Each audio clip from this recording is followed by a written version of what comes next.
Good morning, sorry, good evening everyone. Audio video clear है आप लोगों तक?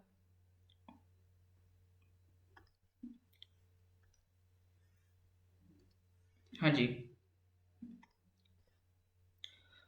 ये लास्ट डेमो क्लास होगा, इसके बाद फिर हमारी जो रेगुलर क्लासेस हैं वही आपका कंटिन्यू रहेंगी ना। Good morning, sorry, good evening everyone. Alright. Till the previous session, अगर पिछले सेशन तक की सर अगर हम लोग अभी बात करके आ रहे हैं, तो हम लोगों ने सर यूनिवर्स पढ़ना स्टार्ट कर दिया था, जिसमें हम लोगों ने ओरिजिन ऑफ यूनिवर्स से रिलेटेड बिग बैंग थ्योरी की बात करी थी। ठीक है। Evolution of star, star formation की बात करी थी। लेयर्स ऑफ द सन, एक तरीके से सन की एनाटॉमी डिस्कस की है। फिर गैलेक्सीज के टाइप पढ़े, जिसमें हमने अपनी गैलेक्सी मिल्की वे गैलेक्सी की बात करी। प्लैनेट्स के बारे में सर हम लोग पढ़ रहे थे। मरकरी के बारे में देखा था, वीनस के बारे में देखा था, मार्स देखा था, जुपिटर सैटर्न देखा था। ठीक है। आई थिंक यहीं तक हो गया था। इसके आगे हमें प्लैनेट्स देखने थे। देखो, प्लैनेट्स में डिटेल में कुछ ज्यादा नहीं पूछता है। मेनली प्लैनेट से अगर वो क्वेश्चन पूछेगा, तो किसी एक स्पेसिफिक प्लैनेट से रिलेटेड अगर कोई प्रॉपर्टी है जो ज्यादा पॉपुलर रहती है, वो पूछ लेता है। जैसे कि वो आपसे पूछ लेगा सर हॉटेस्ट प्लैनेट, वो आपका वीनस है। मॉर्निंग या इवनिंग स्टार, वो आपका वीनस है। अर्थ का ट्विन वीनस है। रेड प्लैनेट किसे कहते हैं? मार्स को कहते हैं। सन के सबसे क्लोजेस्ट प्लैनेट मरकरी है। तो अलग अलग प्लैनेट्स की अलग अलग प्रॉपर्टी है, उनसे रिलेटेड आपके क्वेश्चंस पूछे जा सकते हैं। इन द सेम मैनर अगर हम बात करें यूरेनस की, तो यूरेनस की खास बात यह है कि सर ये आपका कैसे मूव करता है? क्लॉकवाइज मूव करता है। ठीक है। यानी सन के रोटेशन के अपोजिट।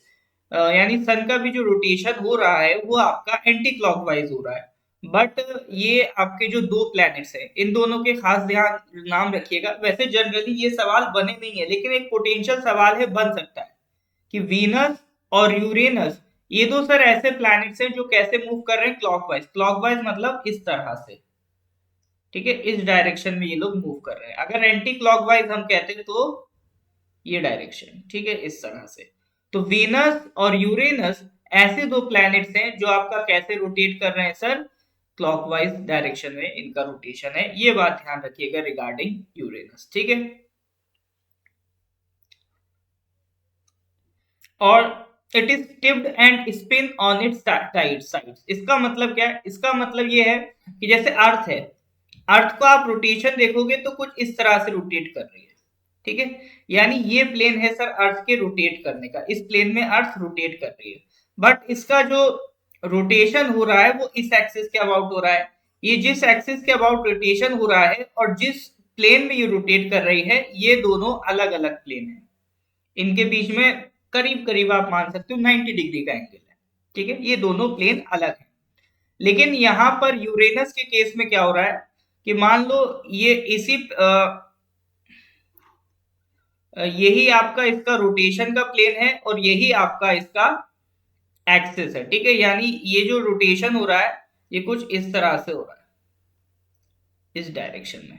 और यही इसका रोटेशन का प्लेन है, यही रोटेशन का प्लेन है, और इसी प्लेन में इसका जो एक्सिस ऑफ रोटेशन है वो लाई करता है। तो अगर प्लेन ऑफ रोटेशन और एक्सिस ऑफ रोटेशन अलग अलग है, तो आपको उसको कहेंगे नहीं, सॉरी, हाँ, इसको देखो। अगर आपका प्लेन ऑफ रोटेशन और axis of rotation same plane में है, तो it is tipped and in spin on its sides. यानी axis of rotation lies in nearly the plane of its orbit. ये बात ध्यान रखनी है, मतलब इतना इंपॉर्टेंट भी नहीं है। मेन चीज बस इसमें ये ध्यान रखो आप कि ये क्या है सर, आपके क्लॉकवाइज डायरेक्शन में मूव करते हैं। और साथ ही साथ यूरेनस को ग्रीन प्लैनेट भी कह देते हैं। यूरेनस को कभी कभी ग्रीन प्लैनेट भी कह दिया जाता है। अर्थ को भी कह देते हैं, लेकिन यूरेनस को कहने का रीजन क्या है? यूरेनस का जो एटमॉस्फेयर है, उसमें जो गैसेस है उसकी वजह से वहां ग्रीनिश एटमॉस्फेयर बनता है। उस ग्रीनिश एटमॉस्फेयर की वजह से यूरेनस को अपन ग्रीन प्लैनेट कह देते हैं। अर्थ को ग्रीन प्लैनेट कुछ लोग कह देते हैं ग्रीनरी की वजह से, अदरवाइज मेजरली अर्थ जो है वो ब्लू प्लैनेट कहा जाता है। अर्थ को मेजरली हम लोग क्या कहते हैं sir? Blue planet. Blue planet क्यों? क्योंकि मेजोरिटी ऑफ अर्थ पे क्या है सर? वाटर है। ठीक है, मेजोरिटी ऑफ अर्थ अगर आप देखोगे तो वाटर है।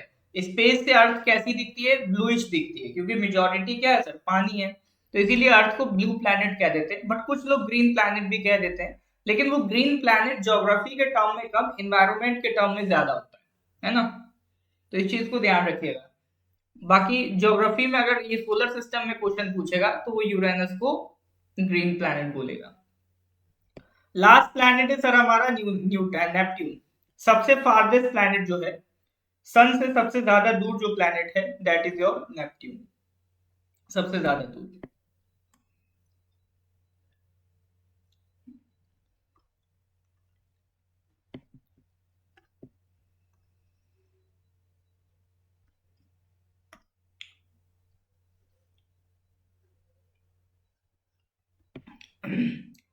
यूरेनस और नेपट्यून अर्थ से इतना, सन से इतने ज्यादा दूर हो जाते हैं कि इनको हम आइस जाइंट्स भी कहते हैं।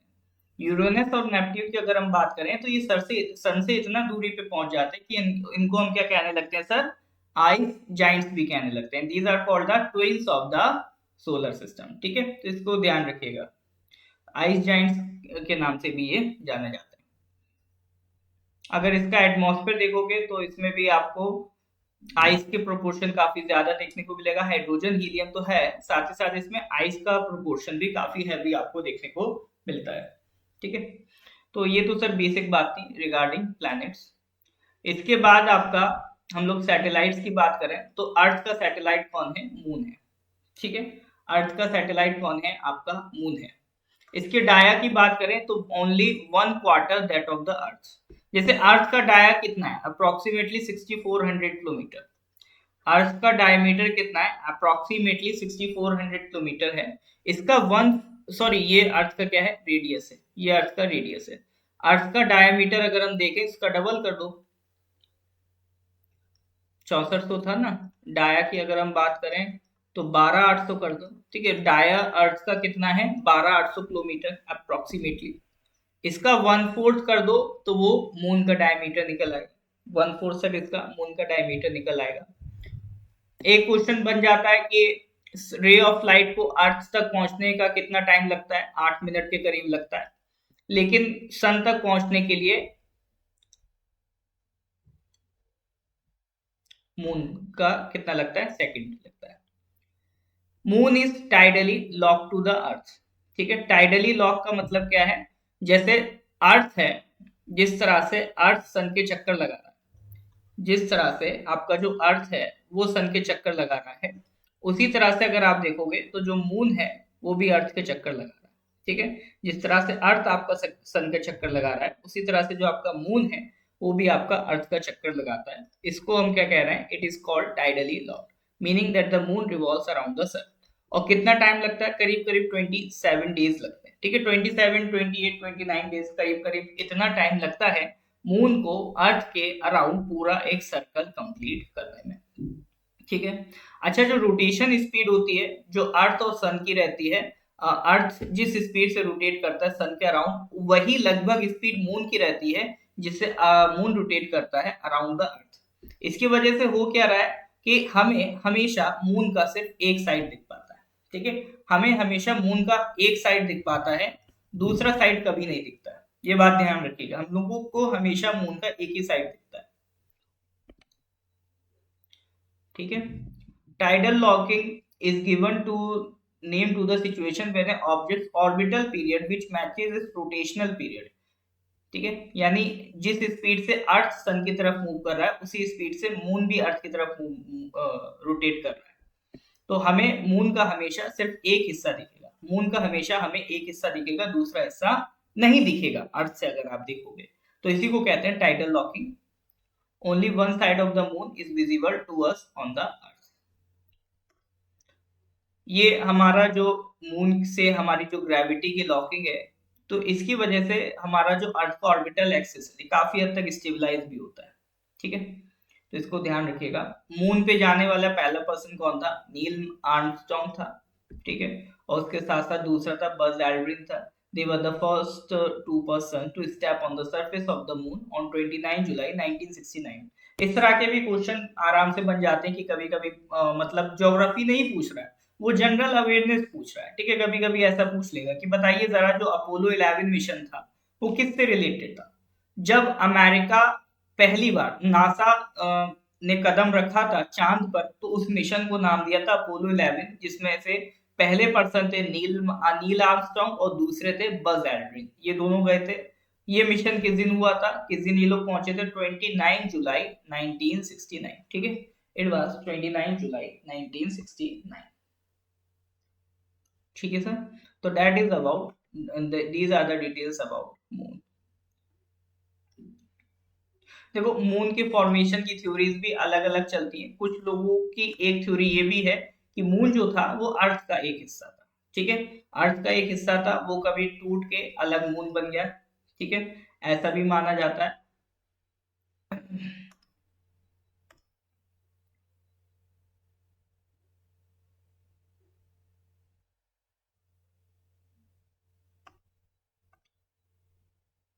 चलो ठीक है सर। इसके मून के अलावा फिर हम लोग आगे एस्टेरॉइड वगैरह की बात करेंगे, लेकिन पहले यहाँ तक बता दो, अब कोई डाउट है तो बताइए। ये सर ऐसे ही आपके छोटे मोटे टॉपिक थे। अभी थोड़ा सा मेन हमें एस्टेरॉइड बेल्ट की बात करनी है ना। एस्टेरॉइड बेल्ट की बात करेंगे, कुछ मीटियोर की बात करेंगे। बस थोड़ा सा पोर्शन और आपका बचा है, जो मेन मेन पार्ट था वो लगभग हम कर ही चुके हैं। इसमें कोई डाउट है तो बता दीजिए।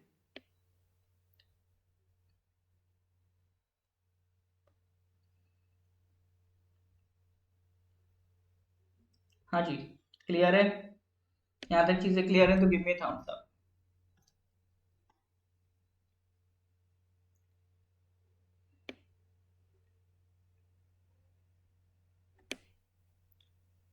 वालेकुम सलाम तागम जी। हाँ, लग रहा है अभी दिवाली का हैंगओवर नहीं उतरा है। ओके। अब देखो जो अगला जो इम्पोर्टेंट टॉपिक है एस्टेरॉइड बेल्ट, उसको थोड़ा इज्जत से पढ़ेंगे, उस पे क्वेश्चन कभी कभी बन गए। एस्टेरॉइड बेल्ट कहते किसे सर। देखो हो क्या रहा है, जैसे पहले क्या हुआ करता था, ठीक है। पहले क्या हुआ करता था, ये मान लो सन है। सन के अराउंड कोई भी टेढ़ा टेढ़ा पत्थर अगर हमें रोटेट करता दिखाई देने लगा, ठीक है। सन के अराउंड कोई भी टेढ़ा टेढ़ा पत्थर रोटेट करता दिखाई देने लगा, रिवॉल्व अराउंड द सन दिखने लगा, any object that is revolve around the sun, उसको हम क्या कहने लगे सर, प्लैनेट कहने लगे। Any object that is revolving around the sun, उसे हम क्या कहने लगे, प्लैनेट कहने लगे। डजंट मैटर कि वो शाइट में ट्राइंगुलर है, वो साइज में शेप में सर्कुलर है, वो शेप में हेक्सागन है, क्या है डजंट मैटर, ठीक है। कोई भी ऑब्जेक्ट जो सन के अराउंड रिवॉल्व करता था उसे हम क्या कहने लगे, प्लैनेट कहने लगे। फिर हम लोग फंस गए इस एरिया में। इस एरिया में साइंटिस्ट को बहुत सारे पत्थर मिले आड़े टेढ़े, कोई इस शेप का, कोई अलग शेप का, कोई अलग शेप का। अब ये सारे पत्थरों को देखा, नोटिस करा गया कि ये भी सर सन के अराउंड रिवॉल्व कर रहे हैं। तो जब ये सन के अराउंड रिवॉल्व कर रहे हैं तो सर इनको भी हम क्या कह देंगे, प्लैनेट कह देंगे। ठीक है सर, प्लैनेट 1 2 3 करते करते सर 500 प्लैनेट्स हुए, 500 प्लस प्लैनेट्स चले गए। साइंटिस्ट तो टेंशन में आ गए सर, स्कूल में हम क्या क्या पढ़ाएंगे बच्चों को, बच्चे उस टाइम 9 प्लैनेट्स नहीं रट पा रहे थे, तो सर 500 प्लैनेट कैसे रटेंगे। तो ये सोचा गया ऐसा है बहुत ज्यादा प्लैनेट्स हो रहे हैं, तो इनकी डेफिनेशन थोड़ा सा चेंज कर देते हैं। तो हमने डेफिनेशन कर दी चेंज, क्योंकि ये जो आड़े टेढ़े पत्थर हैं ये एक स्पेसिफिक रीजन में ही मिल रहे थे। तो हमने ये कहा कि देखो भाई, जो प्लैनेट्स की डेफिनेशन है इसमें एक कंडीशन और जोड़ देते हैं, रिवॉल्व अराउंड द सन होना चाहिए। दूसरी कंडीशन और जोड़ देते हैं ये कि अराउंड इनकी शेप कैसी होनी चाहिए, राउंड होनी चाहिए, ठीक है। अप्रोक्सीमेटली राउंड शेप, लगभग लगभग ये कैसे शेप के होने चाहिए, राउंड शेप। एग्जैक्टली राउंड तो सर अर्थ भी नहीं है, लेकिन हाँ अप्रोक्सीमेटली आप कह सकते हो थोड़ा सा राउंड शेप होना चाहिए। मतलब ऐसा ना हो कि बिल्कुल आप कोई ट्रायंगुलर पत्थर ले आओ उसको कहो सर ये प्लैनेट है, नहीं सर वो नहीं चलेगा, ठीक है। तो उनको हमने ऐसा लिख के, ये जो 500 प्लस प्लैनेट्स थे ये एस्टेरॉइड से, इनको हमने क्या कर दिया, प्लैनेट की डेफिनेशन से बाहर कर दिया। लेकिन थे तो सर ये भी प्लैनेट की जैसे ना, ये भी तो सन के अराउंड रिवॉल्व कर रहे हैं, तो इसीलिए हमने इनको एक नया नाम दिया, हमने इनको नाम दिया प्लैनेटॉइड्स, ठीक है। इनको हमने नाम दिया प्लैनेटॉइड्स या फिर एस्टेरॉइड। तो इन्हीं को हम प्लैनेटॉइड्स कहते हैं, इन्हीं को हम एस्टेरॉइड कहते हैं। अब इनकी लोकेशन क्या है सर? देखा गया है कि जो मार्स है और इधर इधर कहाँ है जुपिटर, ये रहा जुपिटर, ठीक है। तो मार्स और जुपिटर के बीच में ये एक बड़ा सेक्शन है, मार्स और जुपिटर के बीच में एक बड़ा सेक्शन है, इसमें ये पत्थर पाए जाते हैं। तो जैसे बाकी प्लैनेट सन के अराउंड रिवॉल्व कर रहे हैं, इसी तरह से ये मार्स और जुपिटर के बीच में भी ये पत्थर आपका रिवॉल्व कर रहे हैं, ठीक है सर। तो इस बेल्ट को नाम दे दिया गया एस्टेरॉइड बेल्ट। तो ऐसा कहा गया कि भैया ये एक बेल्ट है, इसमें कई सारे पत्थर हैं, इनको नाम देते थे एस्टेरॉइड। तो ये बेल्ट का नाम पड़ गया एस्टेरॉइड बेल्ट, जो सन के अराउंड रिवॉल्व कर रहे हैं, ठीक है। तो इस तरह से ये जो 500 प्लस प्लैनेट्स बन गए थे उनको हमने लिमिटेड करा। तो that is the definition of asteroid and asteroid belt. बात समझ में आई sir? Asteroid are remnants of planetary formation that circle the sun in a zone lying between Mars and Jupiter. अब ये क्वेश्चन कई बार बन चुका है कि एस्टेरॉइड बेल्ट किन दो प्लैनेट्स के बीच पाई जाती है। तो ये दो प्लैनेट्स बहुत इंपॉर्टेंट हो जाते हैं नाम के लिए, मार्स एंड जुपिटर, ठीक है सर। समझ रहे हैं सर?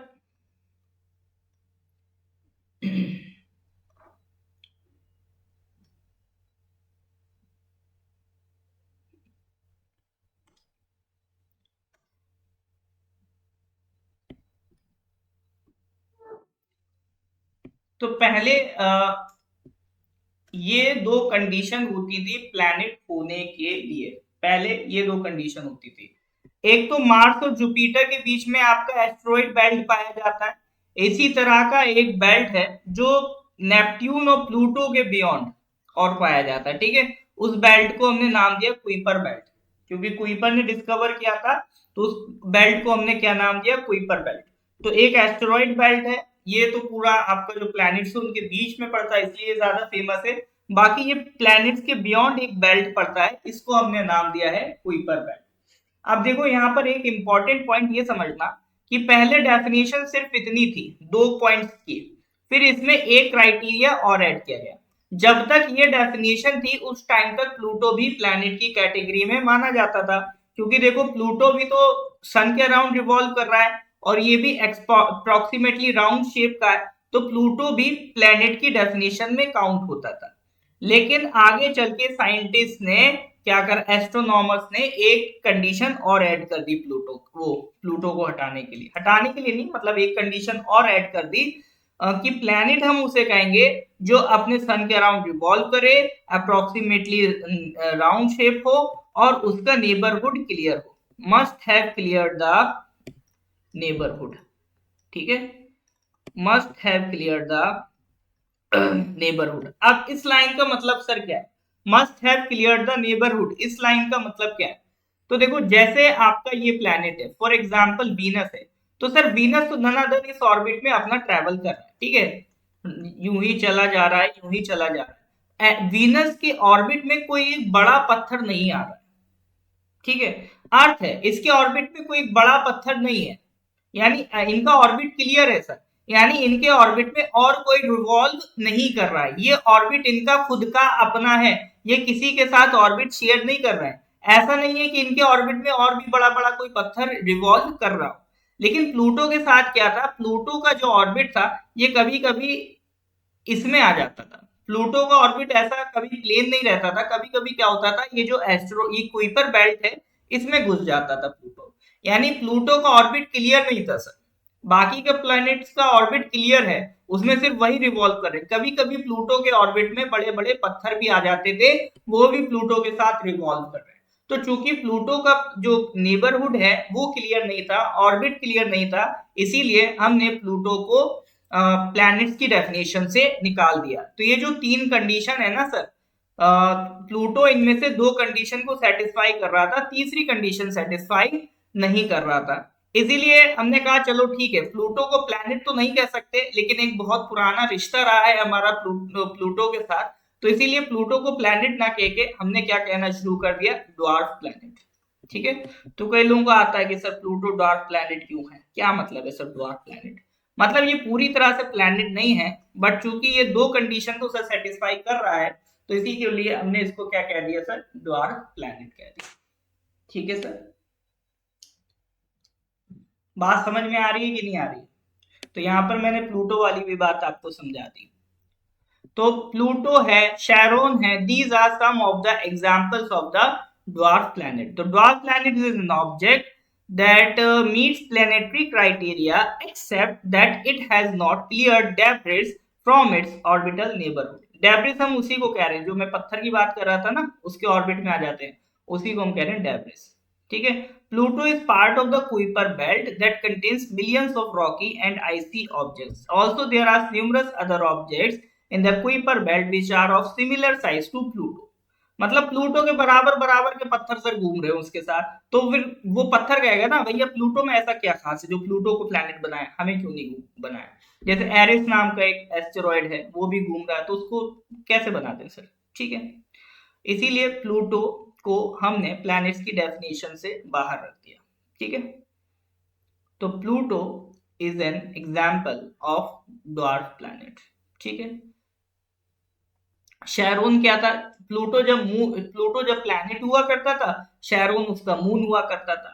तो अब सर प्लूटो प्लैनेट बचा नहीं, तो शेरोन को मून क्या कहोगे। तो प्लूटो, शेरोन, इनको हम कहते हैं, these are some examples of dwarf planet. ठीक है सर, बात समझ में आ रही है? अगर सॉरी, शेरोन तो ड्वार्फ प्लैनेट नहीं होगा, शेरोन प्लूटो के चक्कर लगा रहा है। ठीक है, तो Pluto is a dwarf planet. इसकी तरह आप सेरेस का नाम याद रख सकते हो, Ceres is a dwarf planet और Eris is a dwarf planet. ठीक है, तो ये दो तीन नाम ध्यान रखना, पूछ सकता है कि बताओ सर ये क्या है, तो सेरिस हो गया, एरिस हो गया और प्लूटो हो गया। These are some examples of dwarf planet. बात समझ में आ रही है सर कि नहीं आ रही? ठीक है, देखो यहाँ पे भी लिखा है, सेरिस is the largest asteroid and a dwarf planet. ठीक है सर, इज दैट क्लियर और नॉट? यहाँ तक चीजें क्लियर है तो गिव मी अ आंसर। हाँ जी सर, यहाँ तक कोई डाउट होने से बताइए। बात समझ में आ रही कि नहीं आ रही?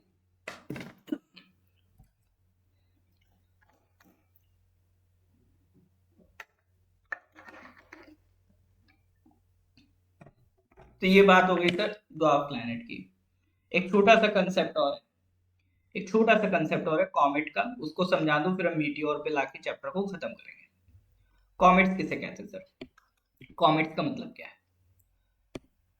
देखो कई बार क्या होता है, जैसे आप मान लो सन के आसपास हो, ठीक है, देखो जो स्पेस है उसमें प्लैनेट्स भी हैं, पत्थर भी हैं, कुछ गैसेस भी हैं।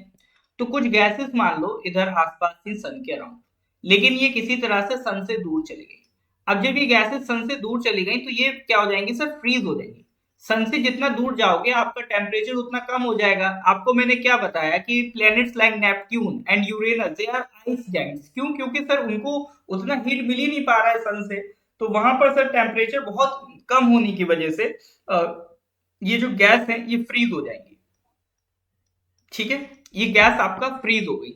लेकिन ये जो फ्रोजन गैसेस किसी तरह से सन के क्लोज आ जाए, मान लो इधर तक आ जाए, तो ऑब्वियसली बात है अब ये जो फ्रीज तो नहीं रहेंगे, ये फ्रोजन गैसेस जब सन के नजदीक आ जाएंगी तो ये गैसेस विल एक्सपेंड।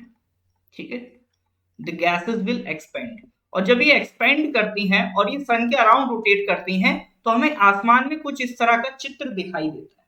ठीक है, जब ये गैसेस एक्सपेंड करती हैं और इस तरह से रोटेट करती हैं तो आसमान में हमें इस तरह का एक पिक्चर दिखाई देता है। मतलब ये आपको एक इस तरह से गैस दिखेगी और ये इधर से एक्सपेंशन इसका होते हुए दिखेगा। तो इसी पिक्चर को, इसी विजुअलाइजेशन को अपन हम क्या कहते हैं, कॉमेट कहते हैं। ठीक है, तो कॉमेट क्या है, is an IC small solar system body that when passing close the sun heats up due to the effects of solar radiation and solar wind upon the nucleus and begins to outgas, displaying a visible atmosphere or coma and sometimes also a tail। ठीक है, तो ये जो visual हमें दिखाई देता है, क्योंकि चूंकि कोई गैस थी जो फ्रोजन थी, सन के कांटेक्ट में आने की वजह से अब ये एक्सपैंड कर रही है और ये सन के अराउंड रिवॉल्व कर रही है, तो इसको हम क्या कहते हैं, that is known as comets. Comets के कुछ एग्जाम्पल्स अगर आप देखो तो एक जो सबसे बड़ा कॉमेट माना जाता है वो है हैली कॉमेट। हैली कॉमेट के बारे में पूछ चुका है कुछ स्टेट के पीसीएस में। ठीक है, तो ये करीब करीब हर 76 ईयर्स में रिपीट होता है। जो हैली कॉमेट है ये आपका करीब करीब हर 76 ईयर्स में रिपीट होता है। लास्ट ईयर सर देखा गया था आपका 1986 में, ठीक है, 1986 में ये आपका देखा गया था कॉमेट, ठीक है। क्लियर है बात सर? यहाँ तो कोई डाउट है तो बताइए। अब एस्टेरॉइड से ही जुड़ी एक बात है जो हम बात करेंगे सर मीटियोर की, ठीक है।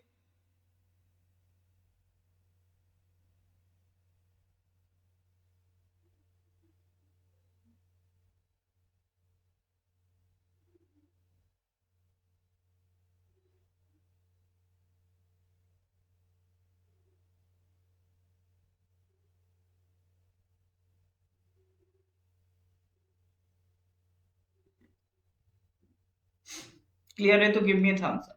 अब तीन टर्म को समझने की कोशिश करेंगे सर इसके बाद, मीटियोरॉइड, मीटियोर और मीटियोराइड, ठीक है। मीटियोरॉइड, मीटियोर, मीटियोराइड, इसकी बात करते हैं, ठीक है। एक मिनट रुकिएगा बस, यहाँ तो कोई डाउट है तब तक आप बताइए।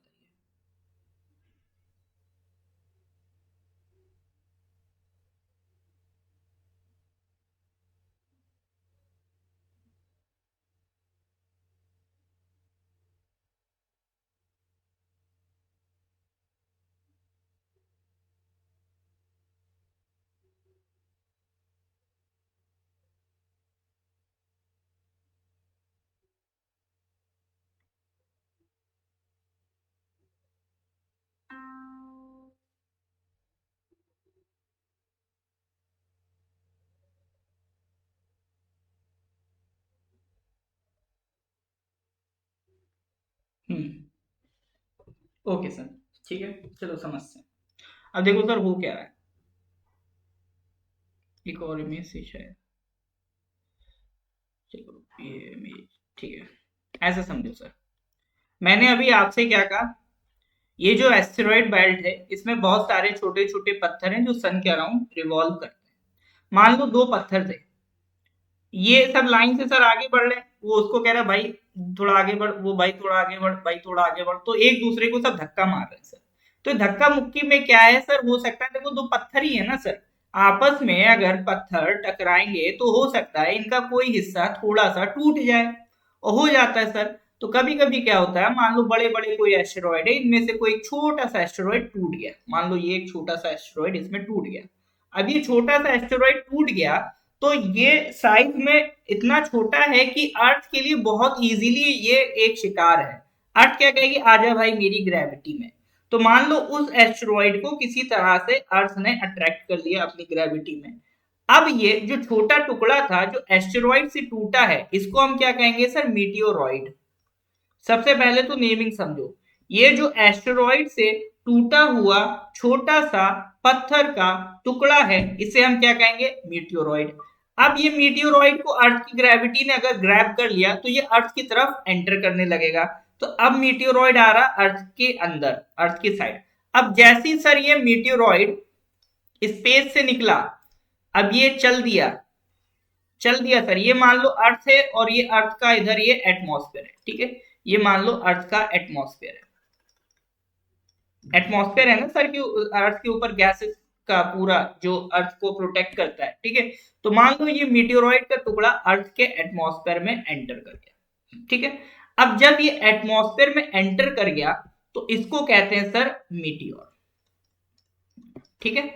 जब ये मीटियोरॉइड का टुकड़ा अर्थ के एटमॉस्फेयर में एंटर करता है तो इसका नाम क्या पड़ जाता है सर, मीटियोर। यानी पहले क्या था सर, ये मीटियोरॉइड, अब ये क्या हो गया, मीटियोर। क्यों हो गया सर, अब ये जैसी अर्थ के एटमॉस्फेयर में एंटर करेगा तो जब ये लेयर आएगी इसमें मीजोस्फीयर, आगे हम अर्थ की लेयर पढ़ेंगे तो एक लेयर आएगी मीजोस्फीयर। ये क्वेश्चन पहले बहुत बनता था कि मीटियोर की बर्निंग किस लेयर में स्टार्ट होती है, आंसर है मीजोस्फीयर। तो जैसे ही मीजोस्फीयर में पहुंचेगा यहाँ पर आपको गैसेस मिलेंगी, गैसेस के फ्रिक्शन की वजह से ये बहुत तेजी में आ रहा था, या गैसेस इसको रोकेंगी तो लड़ाई होगी, फ्रिक्शन होगा, फ्रिक्शन की वजह से ये यहाँ पर आग लगेगी और इसमें बर्निंग स्टार्ट हो जाएगी, ठीक है, बर्निंग स्टार्ट हो जाएगी। तो मीटेरोइड जैसी अर्थ के एटमॉस्फेयर में पहुंचेगा, इसमें क्या हो जाएगा, आग लग जाएगी, है ना। और उसी आग में ऐसा मान लो कि 3 लेटर गायब हो गए, है ना, ओइड गायब हो गया सर, जलते जलते इसका ओइड गायब हो गया, अब ये क्या बचा, मीटियोर बचा। ठीक है सर। अब बर्निंग इसमें स्टार्ट हो गई। तो ये बर्निंग होते होते अर्थ के एटमॉस्फेयर में एंटर करेगा, तो it will feel something like this, something just like this. ठीक है। तो ये मान लो ये मीटियोरॉइड था, अब इसमें बर्निंग स्टार्ट होगी मीजोस्फीयर लेयर में आने की वजह से, और ये हमको कैसा फील होगा, it will feel like a shooting star. ठीक है। अ फॉलिंग स्टार, अपन क्या कहेंगे, टूटता तारा। ठीक है, इसी को शूटिंग स्टार या फॉलिंग स्टार कहते हैं। सर इसको भी कहते हैं, ठीक है, कॉमेट को भी शूटिंग स्टार कहते हैं। ठीक है, कॉमेट को भी शूटिंग स्टार कह देते हैं, और ये जो आपका मीटियोर आ रहा है इसको भी हम शूटिंग स्टार कह देते हैं। ठीक है, तो ये हो गया आपका शूटिंग स्टार। तो पहले क्या नाम था इसका, मीटियोरॉइड था। अर्थ के एटमॉस्फेयर में आने के बाद ये क्या बन गया सर आपका, ये बन गया आपका मीटियोर। और ये अर्थ पे जब आएगा तो किसी ना किसी एक प्लेस पे गिर जाएगा, गिर जाएगा, थोड़े टाइम बाद इसकी बर्निंग खत्म हो जाएगी। जब बर्निंग कंप्लीट हो जाएगी तो इसका जो लेफ्ट ओवर पोर्शन होगा, इसका जो लेफ्ट ओवर पोर्शन होगा उसको हम कहते हैं मीटियोराइट। ठीक है, उसका जो लेफ्ट ओवर पोर्शन होगा वो कहलाएगा मीटियोराइट। यानी 3 चीजें, पहली चीज क्या, meteorite is any solid debris originating from asteroids, comets और any other celestial objects and floats through interplanetary space. मतलब बिल्कुल आसमान में है, स्पेस में है, तो मीटियोरॉइड।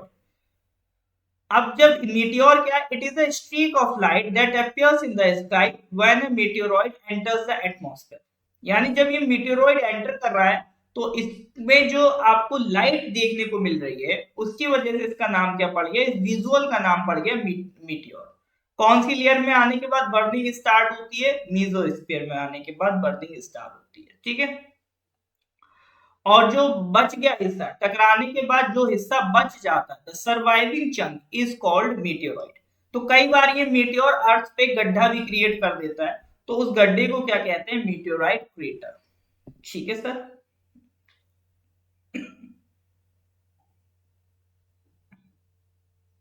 जैसे मून पे आपने देखा होगा बहुत सारे क्रेटर्स देखने को मिलते हैं, बहुत सारे गड्ढे देखने को मिलते हैं, तो वो क्यों देखने को मिलते हैं, कोई ना कोई मीटियोर वहां के गिरा होगा, उसने गड्ढा वहां पर कर दिया होगा। ठीक है सर।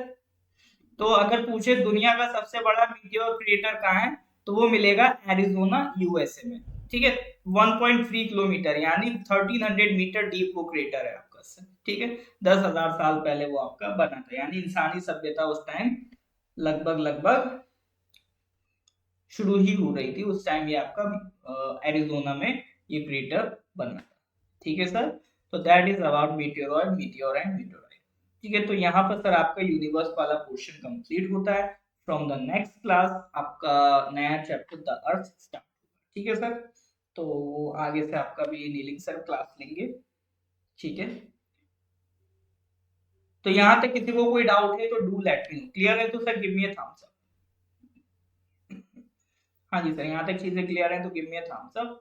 फिर इसके आगे की अगर कोई डाउट है तो डू लेट मी नो। बाकी इसके आगे की क्लास आपका शेड्यूल आपके ग्रुप में अपडेट कर दिया गया है, मंडे वेडनेसडे फ्राइडे, अभी अल्टरनेट डेज पे ज्योग्राफी चलेगी।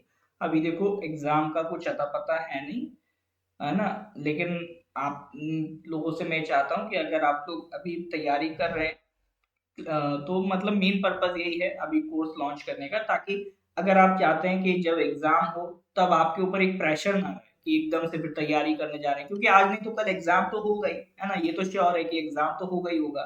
लेकिन अगर आप चाहते हैं कि जब एग्जाम का अनाउंसमेंट हो उससे पहले भी आप प्रिपेयर हो जाओ, ठीक है, तो उसके लिए जरूरी है कि आप अभी से प्रिपरेशन करो, है ना। लेकिन हाँ, अभी चूंकि हमारे पास टाइम है तो हम लोग स्लोली स्लोली अपना सिलेबस आगे बढ़ाएंगे। ठीक है, ताकि अभी इतने में ही आप हैबिचुअल हो जाओ। तो जैसे अभी मैथ्स और रीजनिंग पे आप ज्यादा फोकस कर लो, क्योंकि उनमें प्रैक्टिस बहुत चाहिए होती है। ठीक है, तो उसके रिलेटेड आपको अभी सारा मटेरियल भी अवेलेबल होता रहेगा। अभी ज्योग्राफी से हमने स्टार्ट करा, ज्योग्राफी भी एक लंबा टॉपिक है। ठीक है सर, इसको ध्यान रखिएगा।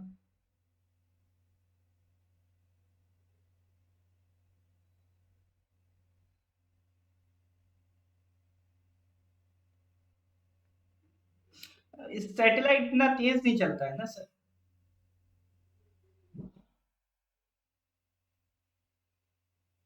सैटेलाइट्स को नहीं कहेंगे शूटिंग स्टार। हाँ जी सर।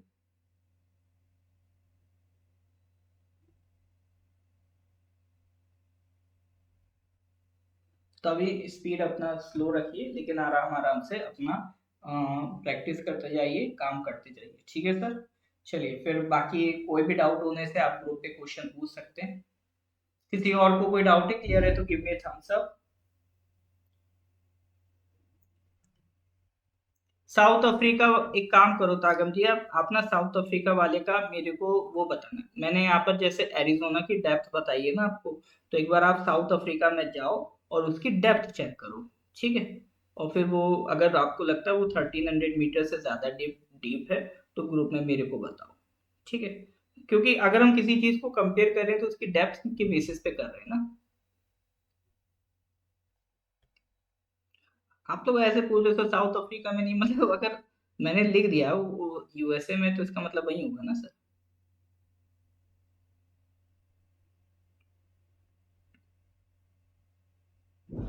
और ये सब ना थोड़ा ज्योग्राफिकल टर्म्स है, साइज वगैरह थोड़ा बहुत वेरी करता रहता है जगह जगह पर।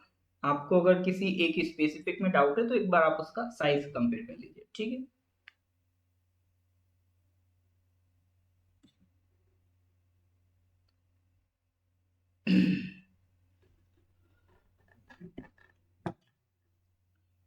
हाँ जी सर।